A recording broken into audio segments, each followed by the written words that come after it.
Be right back. All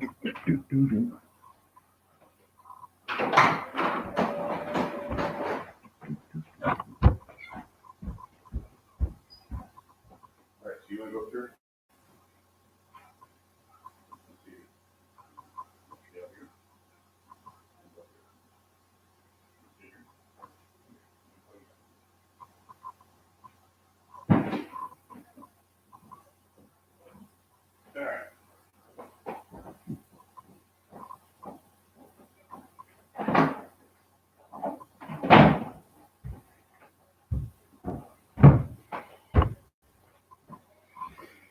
All right, let's try this again.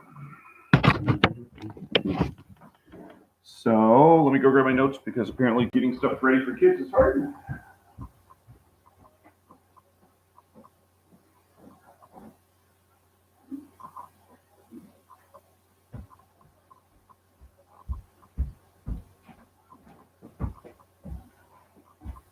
Ta-da!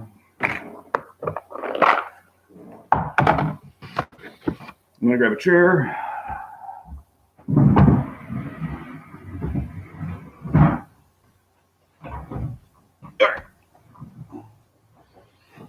Hello. Everybody left. Hey, there's somebody. I'm gonna pop this up over in Classroom quick.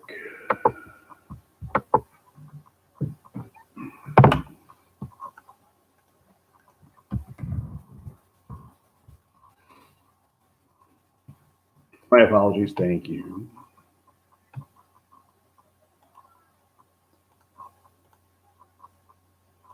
First time's always hard, right? Come on, Google Classroom.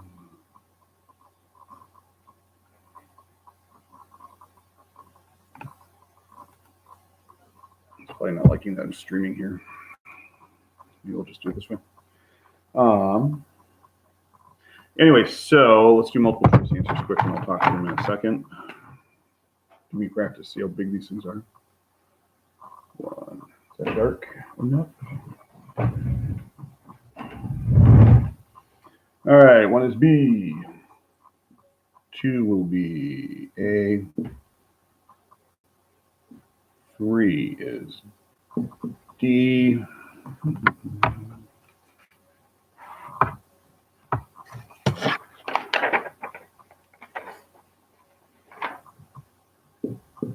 Four is C. Five is B. Six is B, and seven is A. So while you're taking my name in vain on those, I'm going to post this, change the link over in Classroom quick, and then.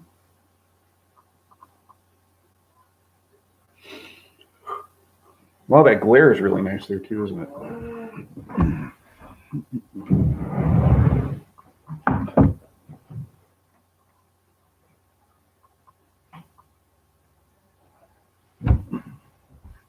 Sort of helps. Okay.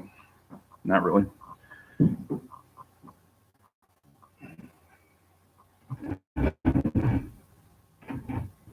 There we go.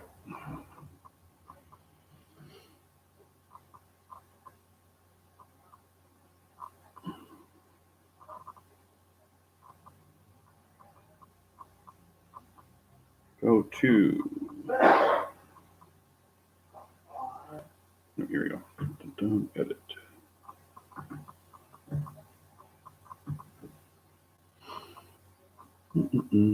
I know this is riveting live television, ain't it?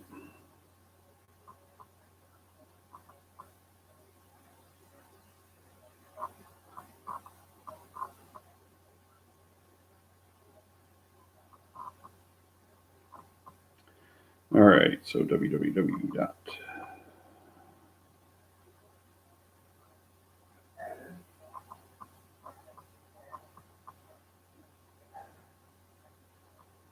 Hayes D94.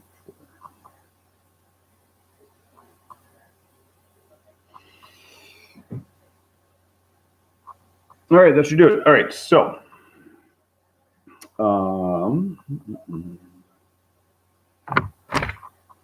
So for number one, samples from each population are independent. Yeah, that's just the easiest one. That's the best answer out of there. For number two, you have to be careful of your t-score. And actually, I did that by B, I think is a better answer. Not having my t-chart here with me. No, actually, like A. So you have to combine those and make sure you take care of that. For C, or for 3, you end up getting evidence of, I think it was like 0.01. And so because of that, that's enough to say that there is a difference between the two. For number 4, D and E don't work because there's no equal sign in there. And that's a little different than ours. You would normally do the minusing on those, but again, I would think that you should hopefully be able to take a step off of that. And then you're trying to say that the claim is saying it relieves headache faster, so that means you know that E's mean time would have to be the smaller one. 5, we talked a lot about, so you know it's going to be the confidence interval includes 0. So that means that you know that either one would work. For 6, the 2-sample t-test is going to work. It's not going to be paired because you're not doing two different treatments to one person. They're 2 different sets of ice cream. So therefore, you know it's the 2 samples, and it's 4 degrees of freedom. And then the last one, the best answer for that is because both populations are normally distributed. So there is that. Let's take a look at, and as I was saying on the other stream, Mr. Hayes forgot his graphing calculator at school. So because of that, I'm going to set you guys up for this, and you guys will probably have to take it home. Need to get some paper towels.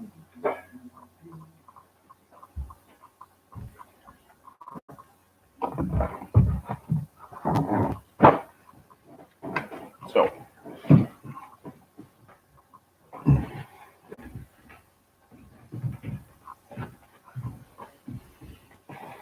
and for those of you who are here, feel free to ask questions as you can over in chat. I think that's working, right? Hey, oops.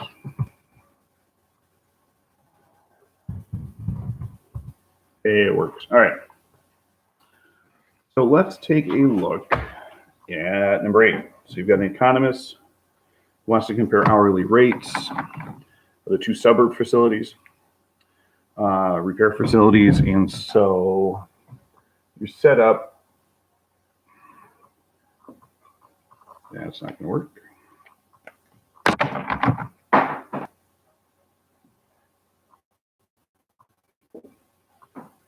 You can see that. Oops. All right, so you've got mean 1 minus mean 2. And again, 1 and 2 are the 2 suburbs, so we can do that. And that's going to be equal true mean difference.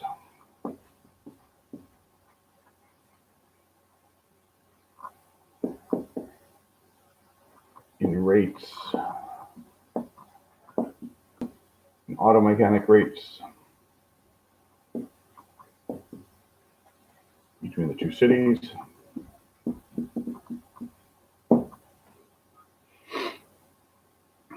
Your stat, so that's your parameter. Your stat is going to end up being your 2 averages, unless I made a mistake on my calculator here. It's 38.29 minus 35.0, so it's going to give you a mean of approximately 3.29.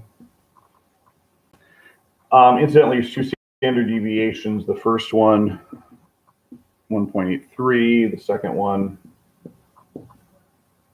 2.84.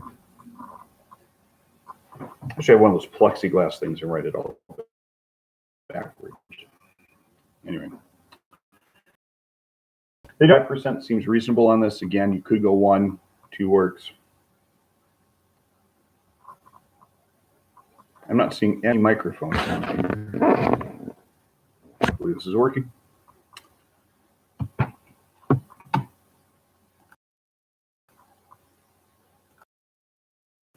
Hello? Oh. So then your null hypothesis, there is no difference. Your alternate hypothesis is that there is a difference. Now notice they didn't say anything about which city is cheaper or which one's not. So that's why you do it. So this is going to be two-tailed.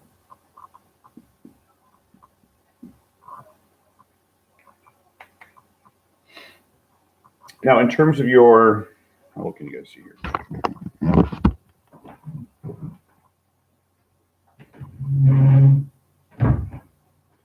In terms of your tests, or in terms of your conditions, so you've got a 2-sample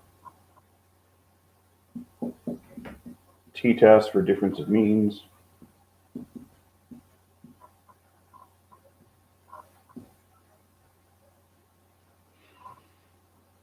Is it random? Yes. Is it independent? Yes. It'd be reasonable to assume that the places chosen were within, under 1/10 of all the population of all mechanic shops. And last but not least, the normalcy, if you plot those graphs, and you gotta remember, you can put them in list 1, list 2 on your calculator. You can do a stat plot, you can do a box and whisker plot. And while they do overlap, you do get a relatively normal, I think they look about like something like this. You can actually plot them at the same time, but what'll end up happening is, okay, thank you, Christina.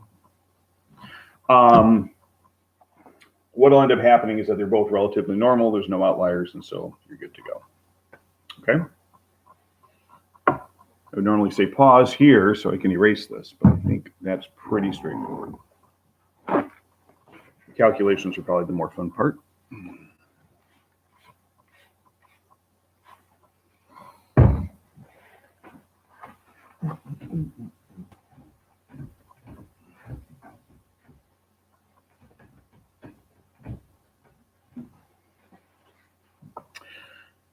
So,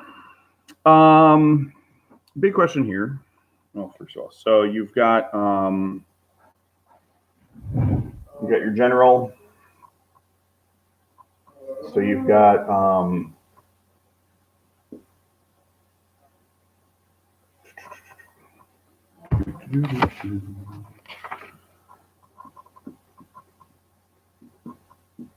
stat minus mole divided by the standard deviation. For the specific for this, obviously, it's a little bit more involved. So you've got, so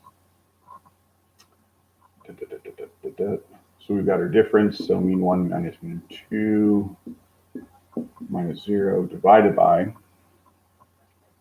So now again, the standard deviations we have, we'll kick this out over here.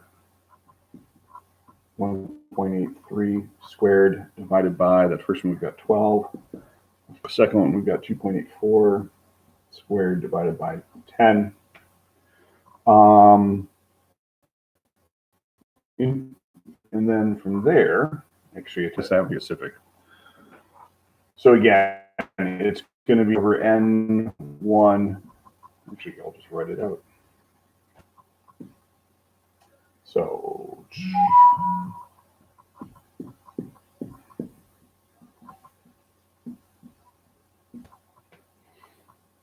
then in this case here, we've got our numbers would be 2.84 minus 1.83 or 1.8. Wait, wrong numbers. I grabbed the standard deviations.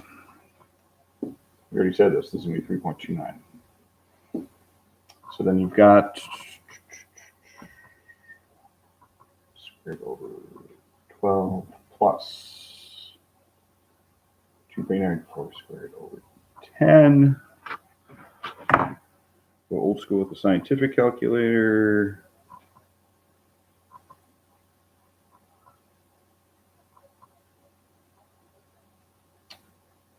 So riveting. divided by 12. Thus 2.84. Oops.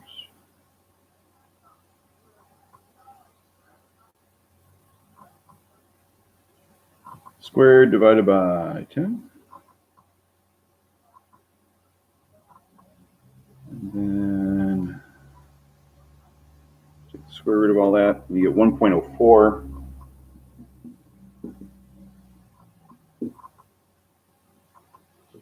According to my very 20th century calculations.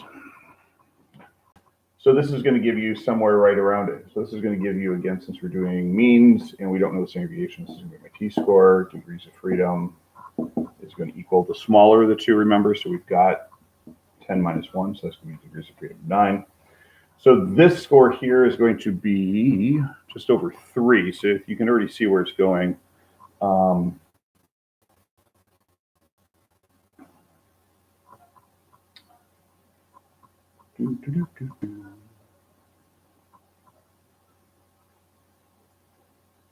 So you're like 3.16. So you'll check that on the t-table. I believe it should be enough. I like this. Other things I should stock in my house.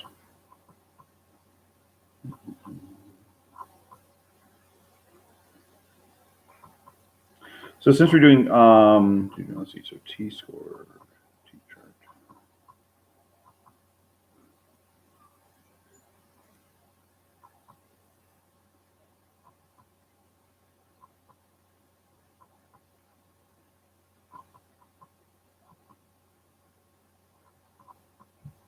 Of course, you think I can find a good one, right?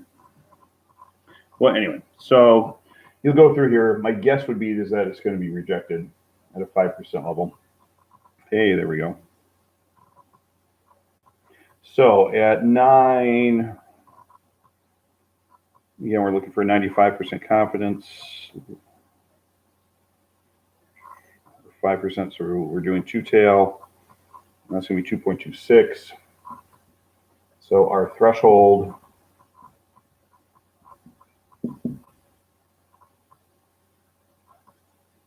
is about 2.26. So since our t-score is equal to 3.16, and that's greater than our 2.26. And obviously, you guys can kick this out on the calculator and do it that way.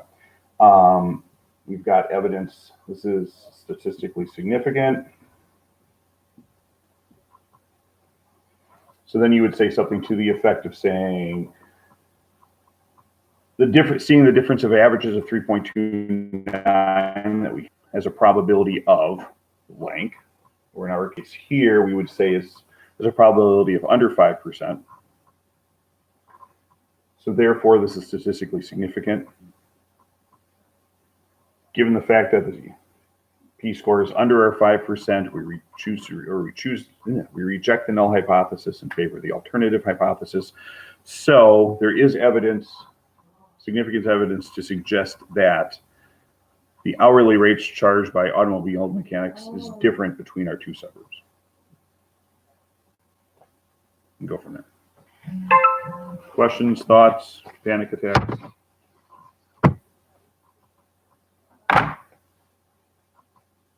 What is the 2.2? The 2.26 is, I looked it up on the t-chart. In fact, like right there. So I went down to degrees of freedom of 9. I came across, so for 5%, that's the t-score that we have to get bigger than. And so basically this is saying that anything that's under 2.26 standard deviations away from the mean, it's not going to be statistically significant. Since we are 3.16 standard deviations away, then it is significant. Now for you, if you do this on the calculator and you use the TCDF, you will actually plug in the 3.16, the degrees of freedom of 9, and then you should get a percentage that's under 5%, which is a little bit more straightforward than trying to set this threshold. Okay. All right. Hey, no problem. Let's take a look at calculator use. Actually, you know what? I want to do the calculator use one actually. So for number 9 is pretty much this identical thing. You're going to get it's the true mean difference between calculator and non-calculator. You get a stat that's right around, I think, 1.8. Your mean on that case, however, is going to be, actually, let me set it up, but I'll leave you guys to do the math. So I would like to do a proportions one, then a confidence interval one.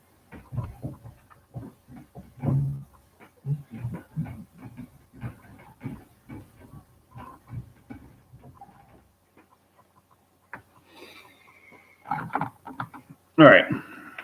So like in this case here, your parameter is going to be the calculator minus the non-calculator. That's an ugly mu. Your stat, x bar c minus x bar n. So we've got 80.7. They were nice enough to give you some of that. So then that's going to equal 1.8 percentage points. So your null hypothesis in this case, again, as always, the difference is going to be equal to 0. And again, you would say this is the true mean difference of class averages between calculator and not calculator. But again, we're not going to walk through all this. I'm just going to point out a couple of the more salient points. I think that's the right word. And we're going to say this. So we're assuming we're trying to say is, again, remember it says that if the calculator would give them an advantage on the exam. And so that means that the calculator score should be higher than the non-calculator score. So with that being said, so that's going to be your two null hypotheses. Again, they don't give you an alpha, so it is reasonable to say that. Two sample t-tests for difference of means. Random, you're assuming that the classes are, students are assigned to the classes at random, so you're fine with that. Independence, it would make sense that both 23 and 22 is less than 1/10 of all students who take the course, especially given the fact that there's 18 sections. And then normality, it's stated, so you don't have to worry about that. You're doing pretty straightforward. The initial coming back on this is that I think your t-score is going to be about, it's going to be definitely under 1 if my calculations are correct, because I just kind of sketched this out. So that's going to be under 1. So even with the degrees of freedom in this case of being 21, this is going to be not on either. So there's going to end up being, you're not going to have any evidence to reject the null hypothesis. So again, when you're writing it out, you're going to say, put down your percentage. It's not statistically significant. We fail to reject the null hypothesis, very important. And then you say, continue to work under the assumption that there is no difference between classes that use calculators and those that don't.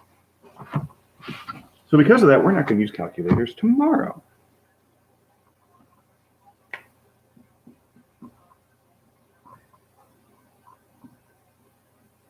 So number 10 does use percentages or proportions. So let's talk through that one.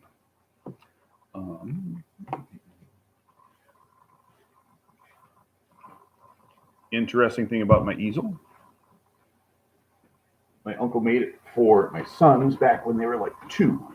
And I have no idea why we held on to it because nobody's used it over these years, but it's just stayed out in our garage and you guys benefited from it now.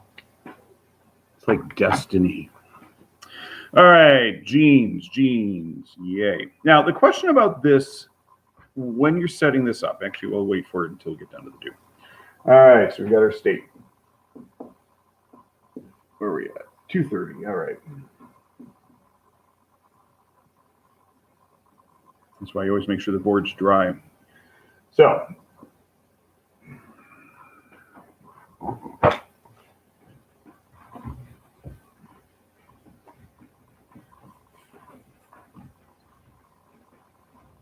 should I get a hairdryer? All right, so so we've got the mean from, and again, order doesn't matter here. I'm just taking the order that they have. So we have the mean from Mexico minus the mean from the Philippines. So that is going to be the true mean difference.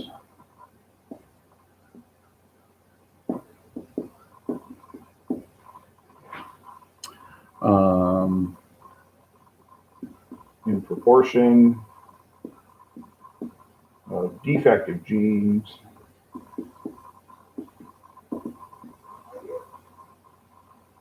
between the Mexican and Filipino factors. Nope. Hey, Sarah. Is there an answer key to the review guide? There will be. I need to go grab my graphing calculator from school because Mr. Hayes didn't bring his own. And I don't have any image of it to use on the online versions that you need. So, but hang out. We'll get you one. Just follow along. It's just like that. I'll type that in so when people come back, they can see it and be all disappointed in me there. Not yet. Need to grab.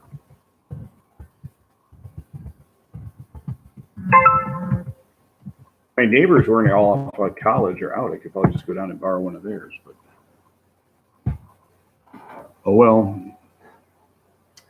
So your stat then over here, P hat from Mexico minus P hat from Philippines. You've got two different. I've got 25 out of 500 minus 27 out of 350. So you can already probably see where this is going. Now, the interesting thing is, and we'll get to this in a second with the null hypothesis, they said just if there's a difference. We don't care that which one is worse. We just care that there's a difference. But anyway, so you end up with about a 5% error in the Mexican factories and a 7% error, 7.7% error coming out of the Philippines. So we actually end up getting a stat of a negative 0.027. Okay. Null hypothesis. No surprise here. Alternative hypothesis. Again, remember, read carefully. And this is the phrase in the last line, is there a significant difference? See right there. Is there a significant difference? Do we care who's better? No. So we don't care. We just want to make sure that two factories are screwing things up similarly. And again, alpha, they don't tell you, so we're going to say 5%. And to be honest, I would start with this, and if for some reason you get a p-value that is less than 1%, then you can always go back and change this if you want to 1% instead of 5. But your plan to sample z-test for difference of proportions. You can also say something like that. P1 minus P2. Get rid of the hats.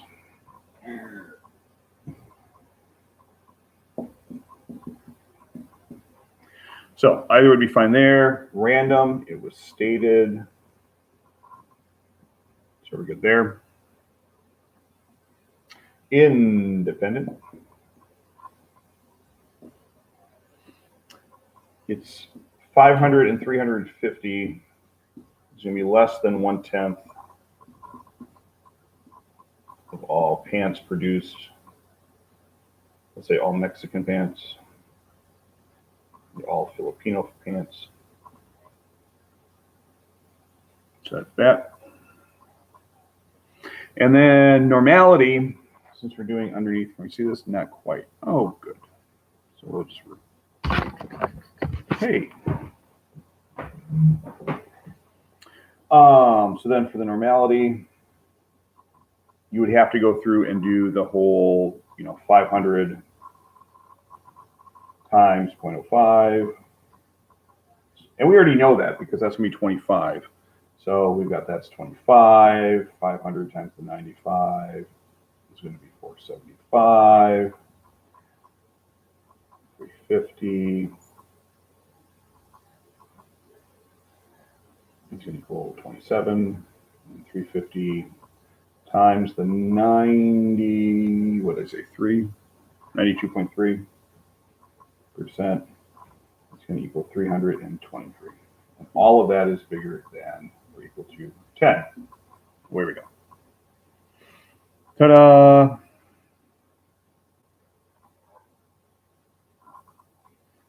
All good so far?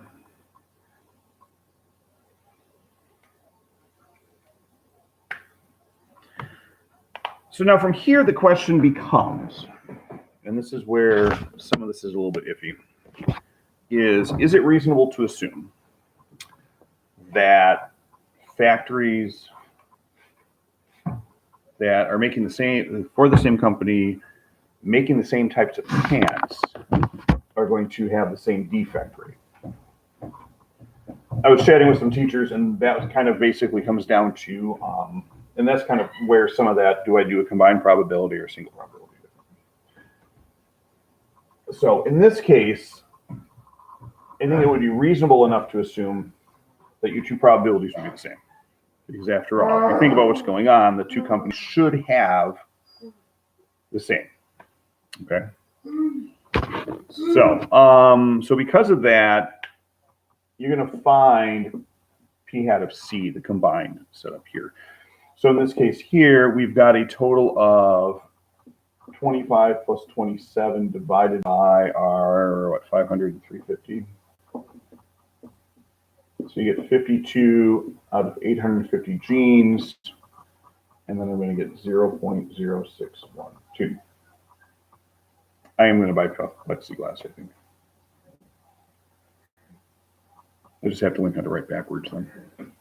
So you're going to end up getting, okay, so I already got that. So that's going to be my hard drive just made a weird sound.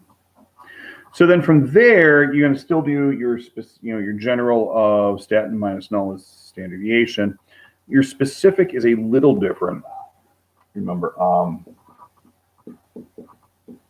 in your specific here is going to be p hat minus for Mexico, p hat minus Philippines, minus 0, because we already know the differences there. And then down here, remember what you're going to end up happening here is a little different.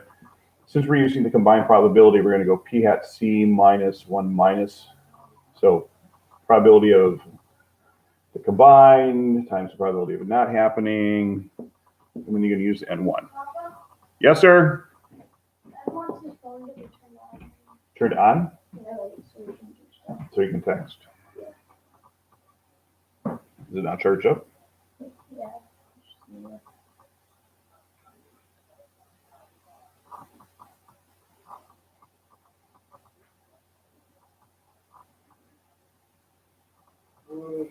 Okay. One moment. Child problems. Intermission. I am live streaming on YouTube. I'm doing a review. What, you want to say hi? There's the youngest. Be right back. 2 seconds. Are you wanting to text? Ah,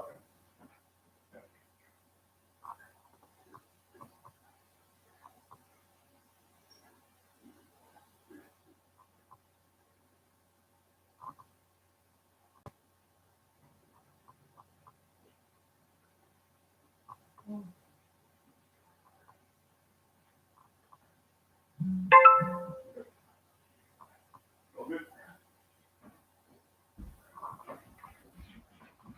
Back. Ugh. Why is 2A? Hold on. Yeah, you guys can chat amongst yourselves. Sorry about that. Ben needed his texting set up on his talker and it flew out. So, on number 2, Sarah, I need to double check that. I have gone back and forth between A and B. The only thing is that I don't believe we talked about that. It could also be none of these, because actually I think the T-score should break it down to 2.009. With a T-chart, since I was doing the T-chart manually like this, I couldn't look up what the actual T-score for that was, and so that's part of the problem on that. So,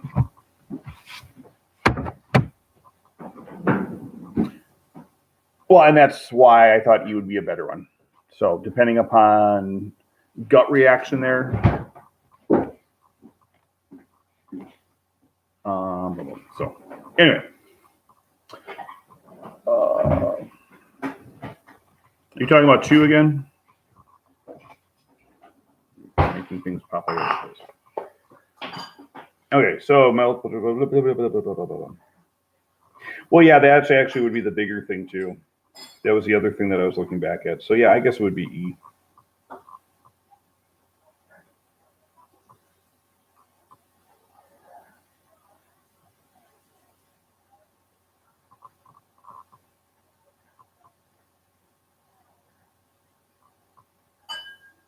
So now that you point that out, good catch. All right, so we can get rid of the intermission.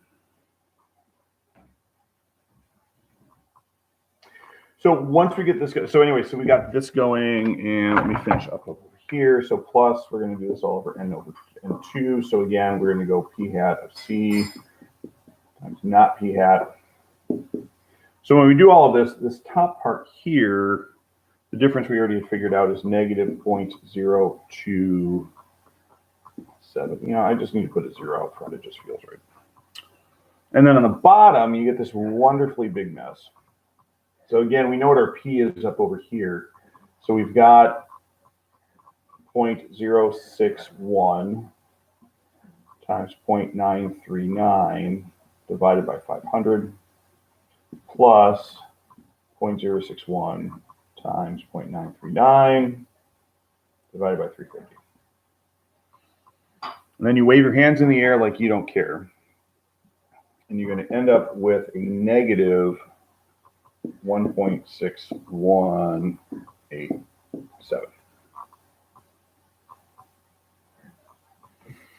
So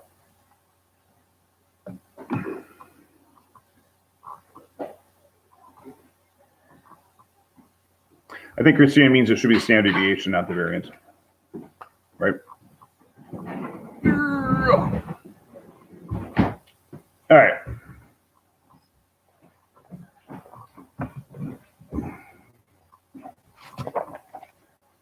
But on number 2, your answer would be, since they're giving you the variance, you wouldn't need to square any of them, right? There you go. All right, so anyway, so you're going to get this as this. Now, again, since we're looking for two-tailed here, right, because we're going back, if we scroll back or if you roll back a couple of minutes, okay, we want to check to see that the proportions from the Mexican factories minus the Filipino factories is not equal to 0. That's our alternate hypothesis. So, looking up a z-table,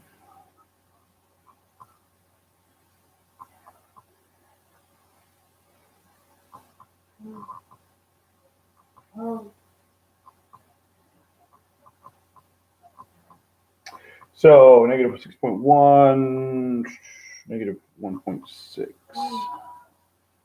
1 gets us to about 5.37. So in our picture here, this, so there's 0, there's negative 1.61, which should be negative 6.12. So that's going to be right over here. This is equal to just right around 5%.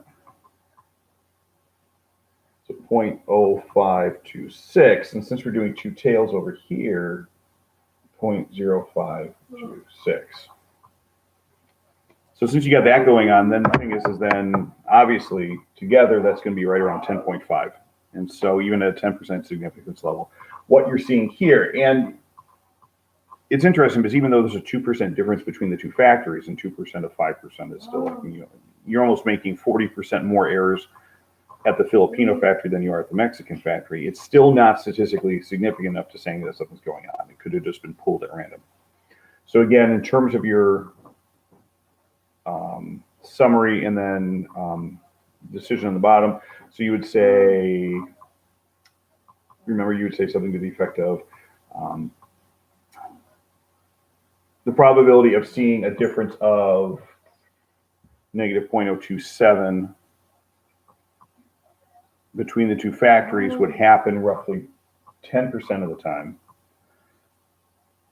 purely by chance. Since that's bigger than 5%, this is not statistically significant. We fail to reject the null hypothesis and continue to assume that the two factories are making the same number of defects per, the same percentage of defects on their genes. How long is the test again? I guess it would be similar to 9, where you probably would have like 5 to 6 multiple choice.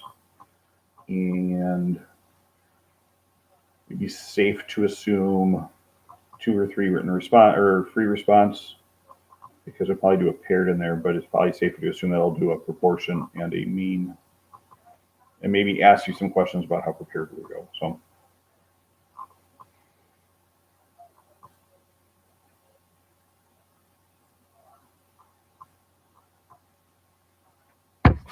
All right, so that's 10. Number 11,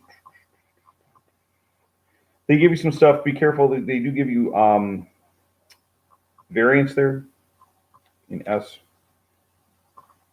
No, actually, it'd be S squared. Never mind. So that's just standard here.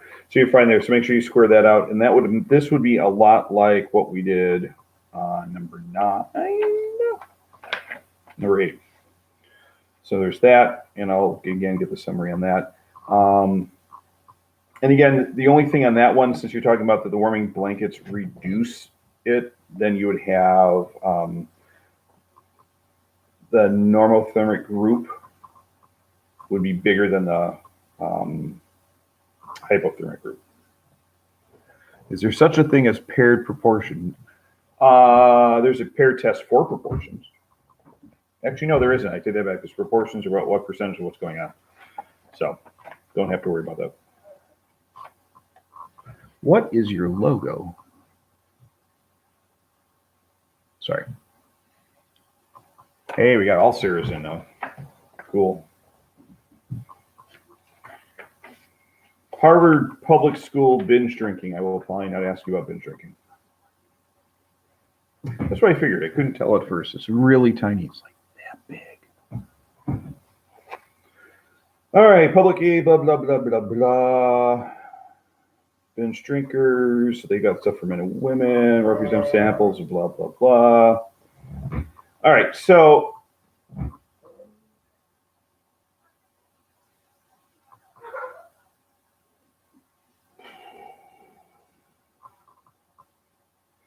this one's a little different, and I'll spell some of this out.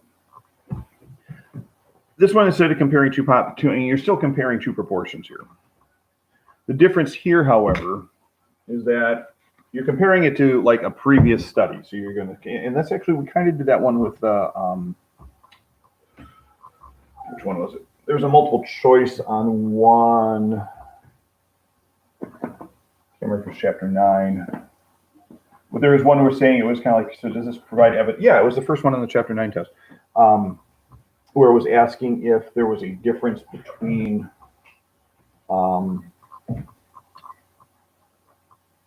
is this evidence that what the mean had gone down or something like that? And so you're kind of comparing it to what was happening before. So let's see if blue works and target purple.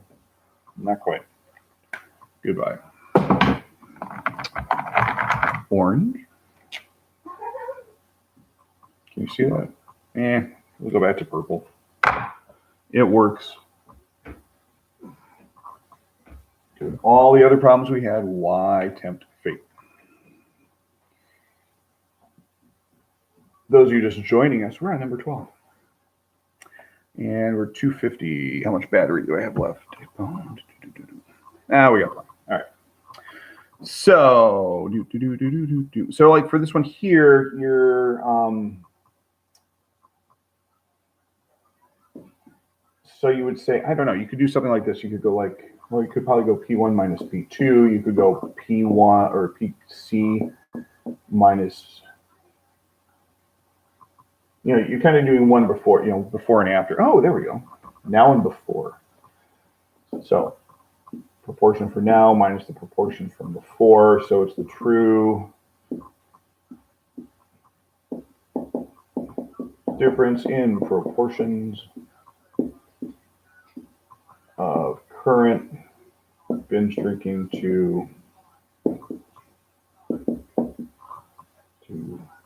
former results. So then for that, you've already got, so P now minus P before. So we've got now before is 0.40. Currently, we're having a lot of people getting drunk regularly.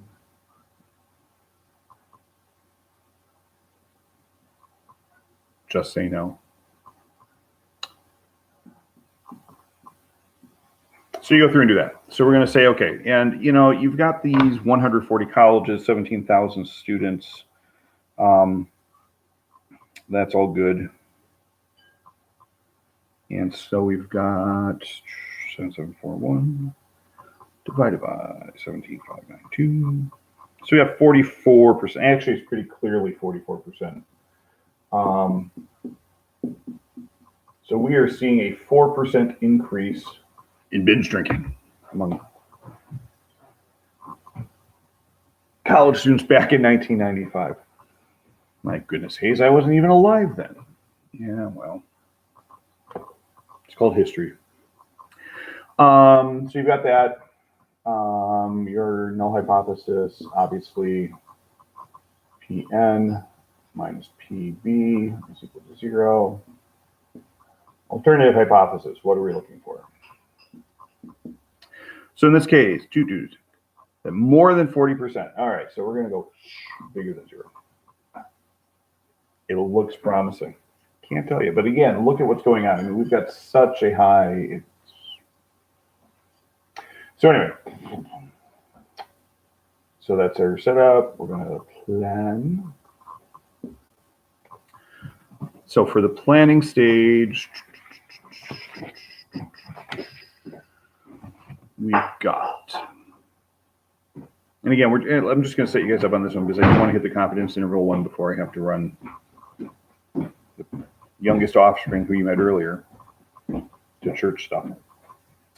So anyway, so you're going to plan this out. So you're going to have a 2-sample z-test for the different proportions.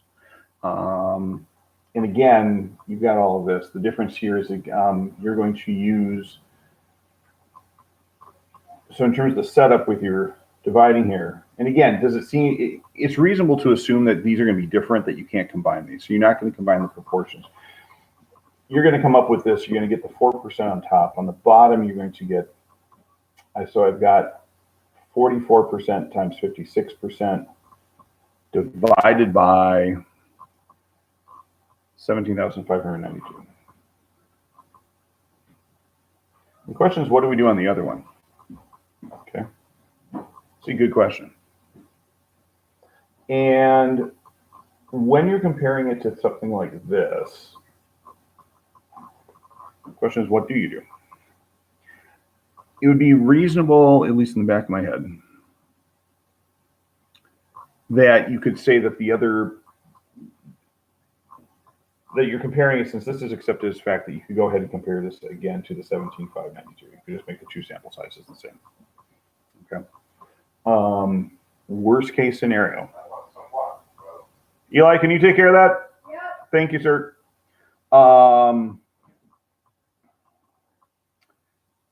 Worst case, you get partially correct and you get a 3 out of the 4. But on something like this, again, if you're going against a standard thing that's set up, it's not beyond the realm of foreseeable regardless of how big the size is, you would just assume that the two samples would be about the same size. So anyway, so you're going to go through and you're going to kick through this, and your z-score, those you playing along with home, are going to be really, really what?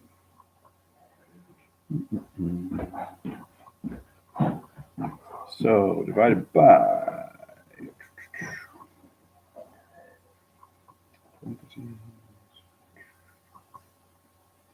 So anyway, so you're going to get your score. Normal CDF it, since this is going to be Z, remember? And then you're going to go through and do it. My, again, gut reaction, given the size of how big this is, oh, I didn't check conditions. Your conditions are all going to be fine on this because obviously numbers are huge. It says it's random. It's big enough to assume that it's normal. Independence, it's reasonable to assume that when you're going across that, you know, there are more than 175,000 college students in the United States. So anyway, so you check your three conditions. But then again, when you do this, you're going to check it, and then you're going to write that out, probability. So let's jump to, because I thought I had more intervals here, so my deepest apologies. When I read through it again before I ran it off, I'm like, oh yeah, that's fine. Not so much. All right, 14. No, that's still just significant stuff. So I think the one that you want is 15. And then we'll wrap this up because apparently 16 decided to stay at Glenbard North. Oh, there it is. But that's a T. Whoa, height. You don't use PC here because you've got,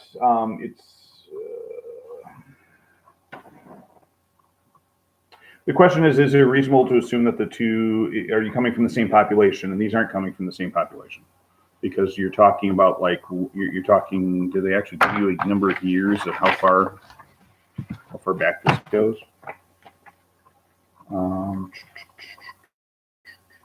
Now, if you've Googled this and found it to be PC, you know, then feel free to yell at me.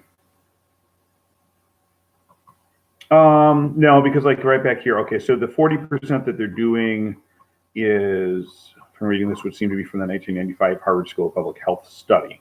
And so, yeah, so that's why I made the call that I would not use PC.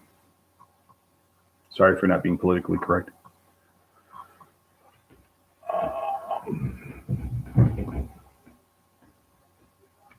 The one thing, as I've occasionally will double check the answers I come up with stuff that's online. And it's a little disconcerting, to be honest, about the number of answer keys that you'll find the same problems for, but they're like, you get 3 different answers from 3 different teachers. So I've got a few with whom I check with, who I trust. So, but sorry. 5-year-olds putting Scotch tape on the board years ago. All right. So anyway, so there's a couple. A and B are some review problems on there. Whoa, will be a problem like that on the test where you just have to decide or just use PC. Off the top of my head, I can't remember. It would be reasonable to assume that there could be. I will try to. It'll be a little bit more cut and dry like the factory one, or I think the problem that we did in class was where we're comparing like men and women coming out of the same population of college students. And so we were breaking down the STEM students and the non-STEM students. And so there it'd be reasonable to assume that if you're looking for no difference, that it should be the same. So there's that. Again,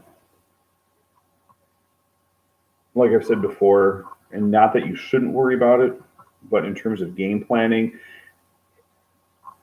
if you're prepared so you know that might be a possibility, stop and ask yourself, but don't try to come up with the perfect flow chart of what to do. And I know that a lot of the stat stuff tends to feel very flow charty. It's kind of like, okay, do we have P or mean?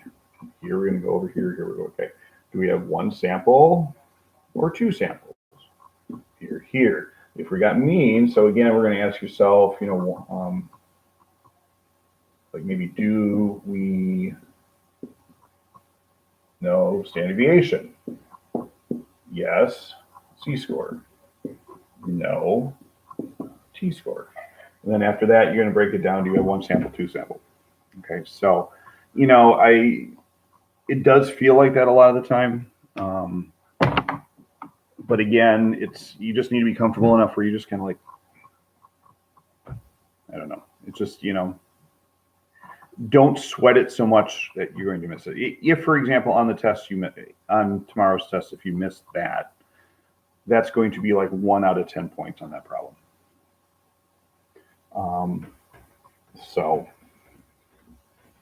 and not that you shouldn't care about that, because I know some of you do, but ask yourself, is it worth the cost of trying to spend 6,000 hours trying to match up to figure out how that works versus, okay, I got this. So, as I was saying with the 8 survival times, and this is So again, this is a little bit older because obviously we've got drugs that work better, but this would be an example of like what you use. So you've got a grand total of there's 6 people using the old drugs, 8 people using the new drugs. They do a little bit of review of what the double-blind experiment and the control group are. That's just so that you guys kind of remember and review that heading into the final. I'm not going to ask you that on the test.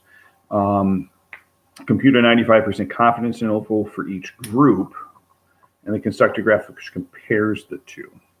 Okay, so you would go through and do what you do for chapter 9 on that. Okay, so you would go through and you would say, all right, I've got 95%. And we're doing that, so then we would need a T-score from that and kick that out.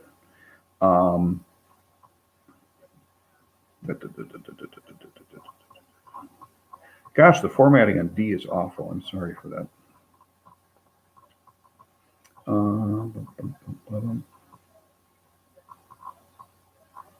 Anyway, what you'll end up seeing is that you're going to see some sort of overlap here. So,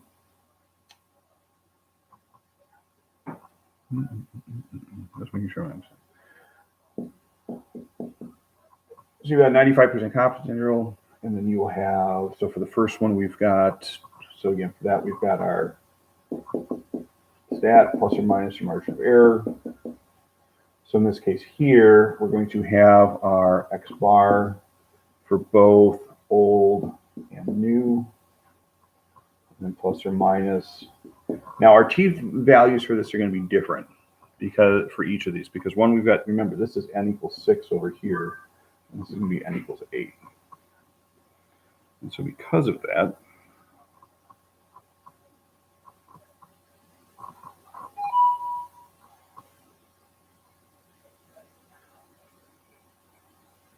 now again, what are they asking for? Okay, so we're going from that, and we want a 95%, so that's going to be So this is going to have degrees of freedom 5. This is going to have degrees of freedom of 7. Degrees of freedom of 5 gives me 257. And this one over here is going to give me for 7. It's going to be 1.89.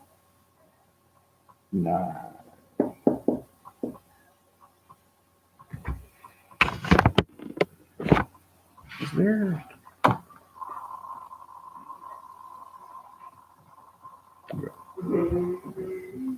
Just seeing if there's some sort of audio option for. Actually, maybe there is. I just have the audio off. Hey, there we go. All right. Anyway, and so then you're gonna put the margin of errors in here. And so then you and we've already got that with standard deviations. So in this case here, we've got, let's see, that's the old one, 5.14,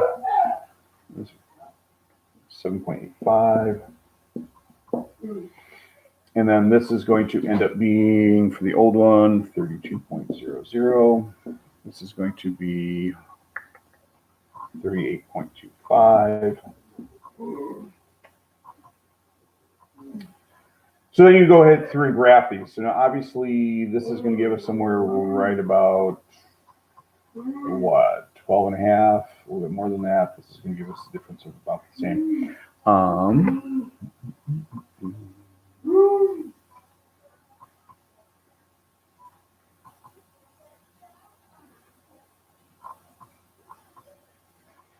So this is going to be 32.00 plus or minus 13.21. This is going to be 38.25 plus or minus 7. Oops, sorry.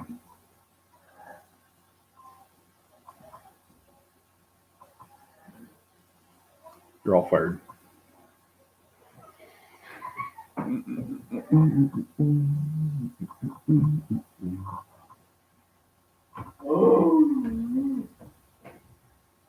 Trying to work too fast on my own time. So, so we've got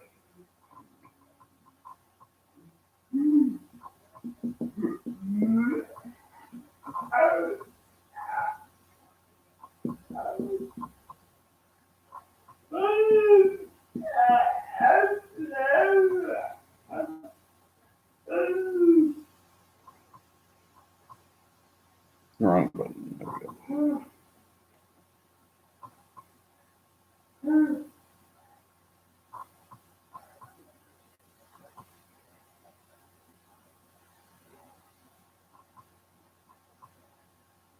So times 2.57. So this is actually going to be 5.39. So that's going to give me a range of up to 37.37 and down to 27.63. This one over here.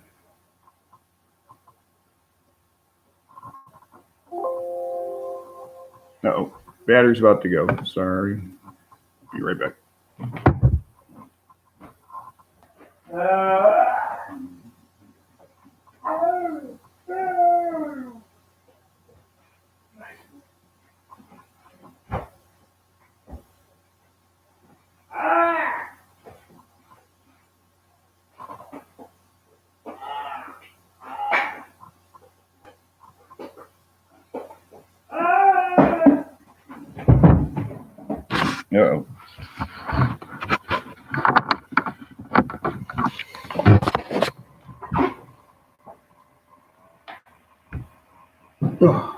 Back.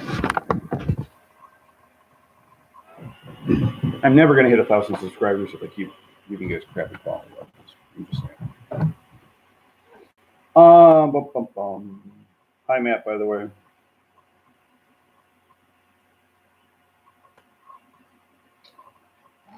So this is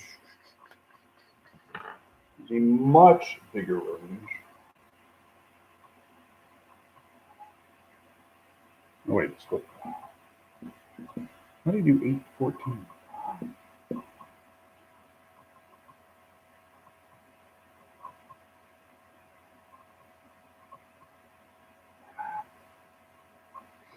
Okay, so this is going to be like about 5.25.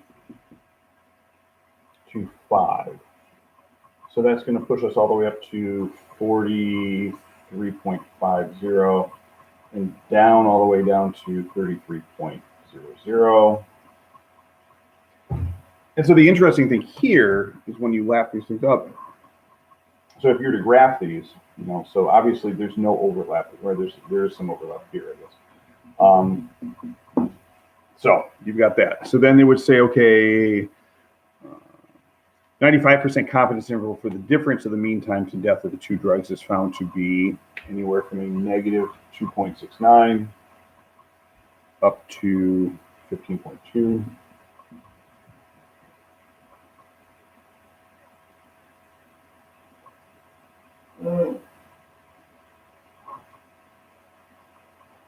So then from there, what you'll end up doing, and so they're asking you, explain how the interval interpret this interval and explain how to use this interval to examine if the two drugs are equally effective. Since the difference contains 0, we know that the mean is somewhere obviously between, the mean of the difference is anywhere from between negative 2.7 days months, excuse me, all the way up to 15.2 months. And so because of that, since it straddles the 0, we know that either drug might be just as effective. And so you can't go through that. In the bottom half of that, you go through and they have you go through the t-test and stuff, and I wouldn't worry about that necessarily, just given the fact that A, you probably already know how it's going to turn out, and B, you've already done like 27,000 t-tests up to this point. So, what else? So if you're going to go through and do this as a difference of t-tests, let's just, instead of doing it separately out like this, then the question is, how would you go about setting it up? So let's just briefly talk through that.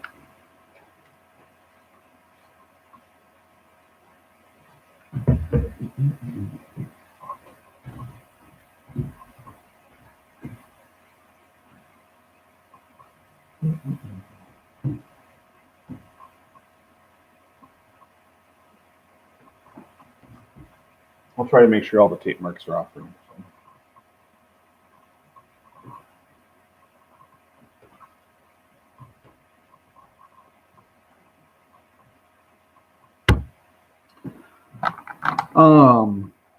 So we've got our difference, right? And so we're going to say, what are we doing? We're going to say, again, u old minus new. And so in that case here, again, we've got the old is 32.00 minus 38.25 plus or minus your margin of error. Now, again, remember here, for your t-score on this, what you'll need to do is that you're going to say, okay, we've got n equals 6, n equals 8. So we're going to use this one for your degrees of freedom. And so we're going to go 6 minus 1. So we're going to go with 5 degrees of freedom. And so that'll actually be the same number that we had before. And so that was great, Mr. Hayden. Just erase it. So 5 degrees of freedom, 5%, actually we want 0.25, so 2.57. Now, what do you do here? So this is going to be the one where you're going to have to actually break this down again. So you're going to have to go again, square root, and you're going to go in and you're going to do 5.14 squared over, we've got 6 of those, plus the 7.85 squared over the 8. And this will be actually interesting to see how close this actually matches up with the answer they gave us, because to be honest, sometimes you just kind of go halfway and see what happens. And actually, given the fact, and that it also may differ because there, as I said, there is a calculation where you can actually find out a decimal degrees of freedom between 6 and 8. If you've got grouped data like this, you get data like this. And could I show you how to do it? Yes, it's just easier just to use the more conservative approach. So why stress you poor teenagers out?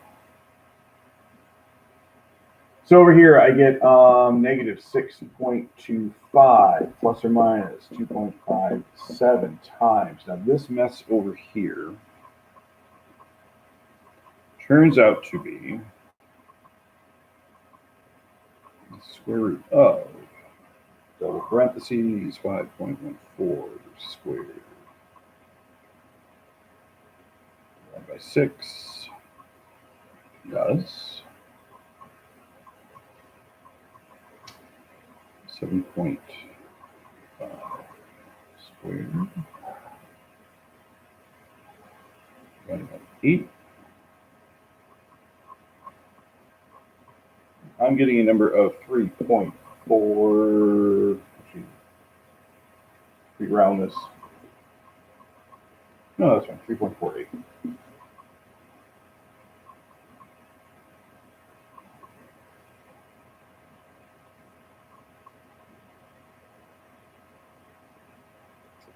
So 3.48 times.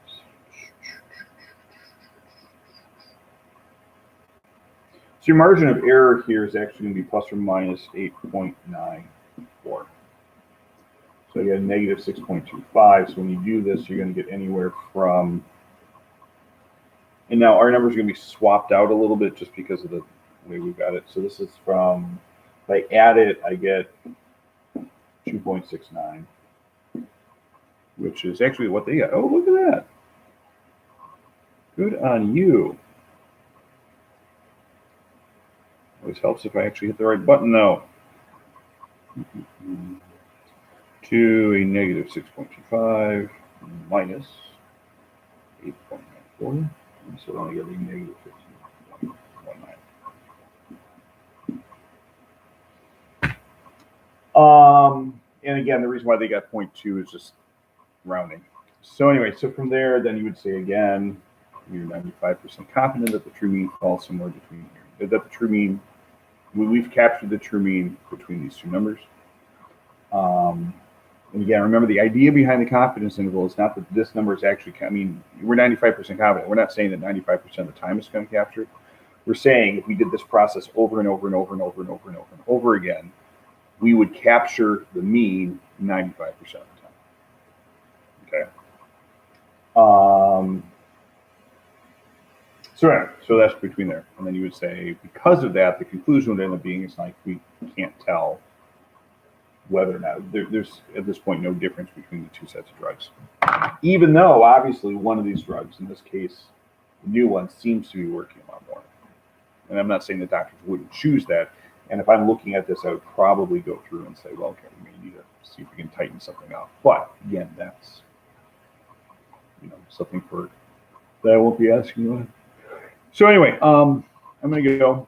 I've got a couple things here before I forget. In terms of 16,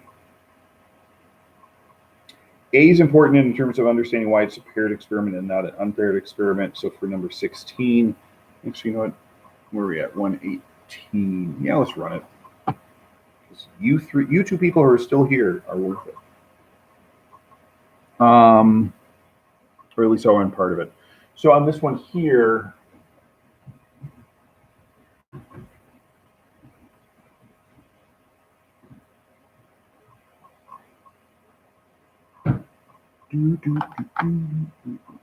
so on 16, it's a paired experiment because you're subtracting things off. Happens wherever I go.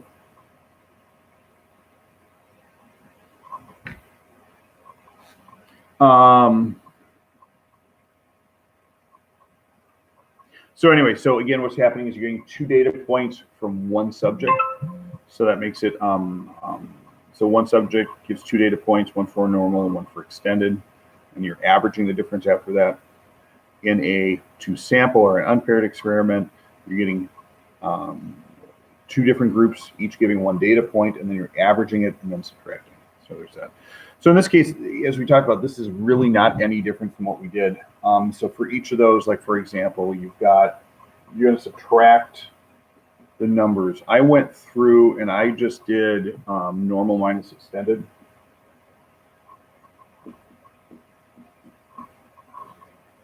So I ended up with 0, 0, 1, negative 2, 9, 5, 6, 12, 7, and 0. And then from there, random, you don't know.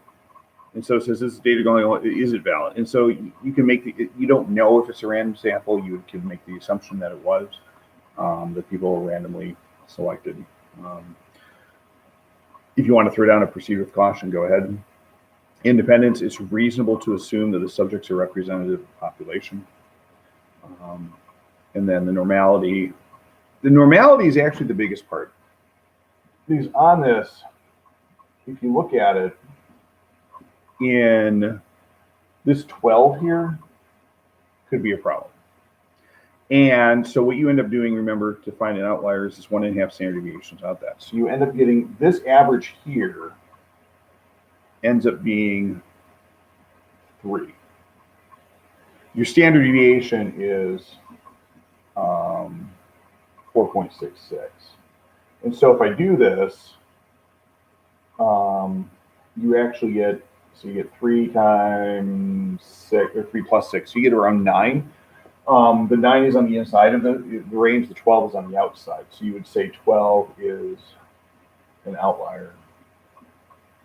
Proceed with caution. So that could throw our data off.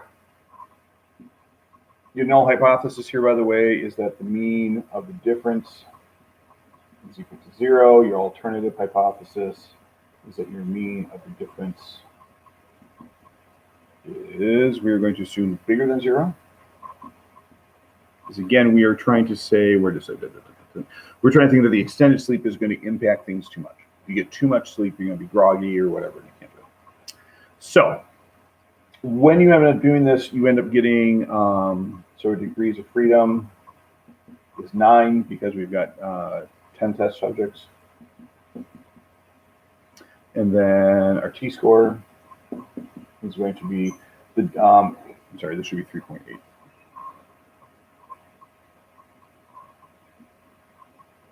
So you get 3.8, and then you're going to go minus 0 because we're assuming that there would not be a difference. And then you're going to divide that through by 4.66 divided by the square root of 10. And then from there, you'll do the math. You'll become bright and intelligent and allow you to be successful children for the empire.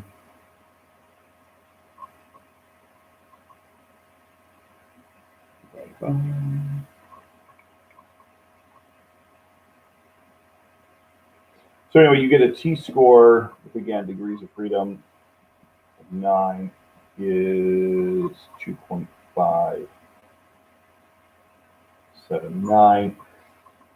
TCDF after this. It does not matter.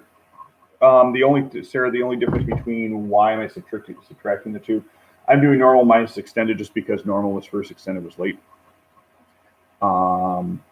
And so then if you had switched into the extended minus normal, the only difference would be then this would be less than 0. That's all.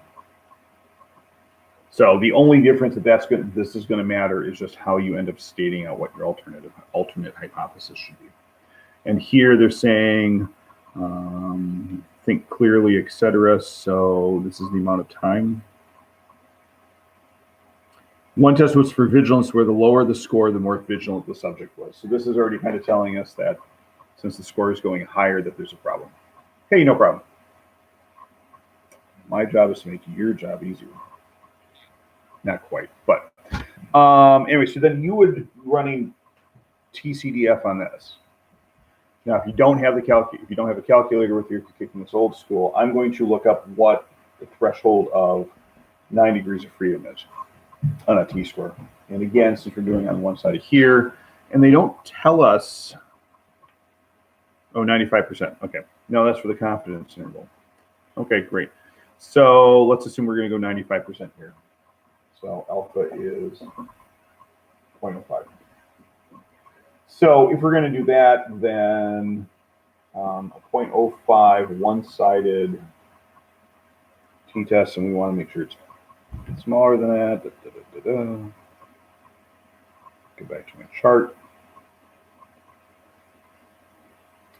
So we want a one-sided t-test of degree 9, and so that's going to be, the barrier here is going to be 1.833. So this is the standard.